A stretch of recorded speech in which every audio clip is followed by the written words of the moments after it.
But honestly, it doesn't matter which religion we practice, because we are all bound together by our families, our children, and our faith. And I say this to you because it's really important to understand that when it comes to substance use disorder, without treatment, praying is the only thing that we can do. And if anyone had ever told us that we would all be here all these years later discussing this national epidemic that is slamming our children's generation, I would have thought they were crazy. I most certainly would have thought to myself, whispered to myself those three very dangerous words of denial. Not my kid. Not my kid. Well, we can think that all we want, but denying it won't make it stop happening. It didn't matter that my son was surrounded by a huge loving Greek family on one side and a massive loving Catholic family on the other side, because drug addiction doesn't care if you have a loving family. It doesn't care if you are a straight-A student or rich or poor. It certainly doesn't care if you're religious. Drug addiction doesn't care, period. My son Mike wasn't the only one that suffered from this illness. Our entire family was affected.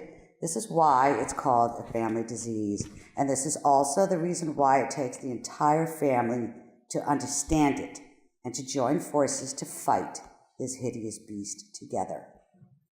This club, this sorority of motherhood, has never been stronger.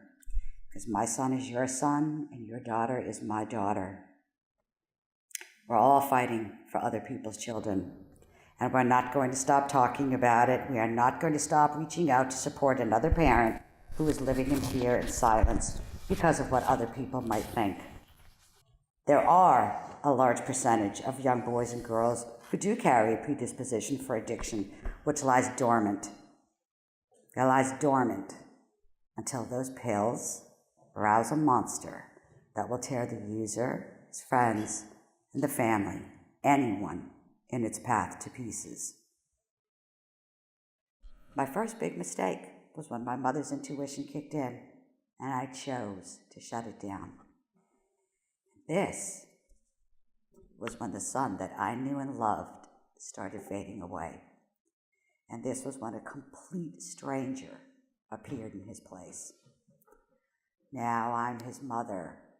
How did I not know? Because I thought I knew everything. I just made believe everything was fine, just like I always did.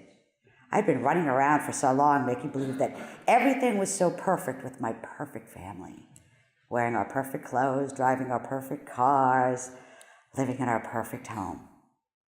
And the truth was that that family home was much like my son.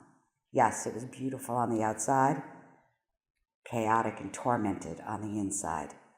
I had read somewhere that nothing changes if nothing changes, so I knew I had control over one thing that I could change, and that was me, myself.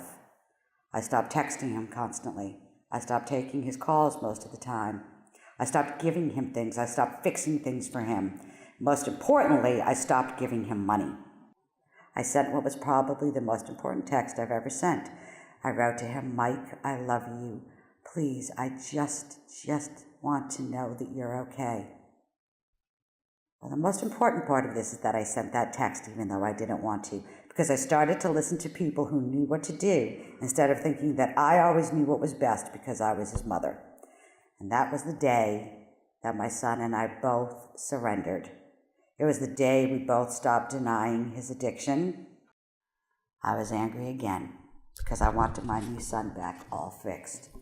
I wanted him back as quickly as if I had dropped off my car to be serviced.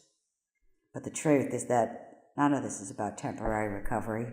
It's about recovery for life. And it took Mike a long time to get this sick. It was going to take a long time for him to get healthy.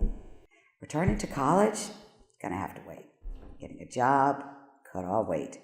His recovery was the only thing that could not be put on hold. We wrote our book, S.O.B.E.R, together a little over a year and a half ago.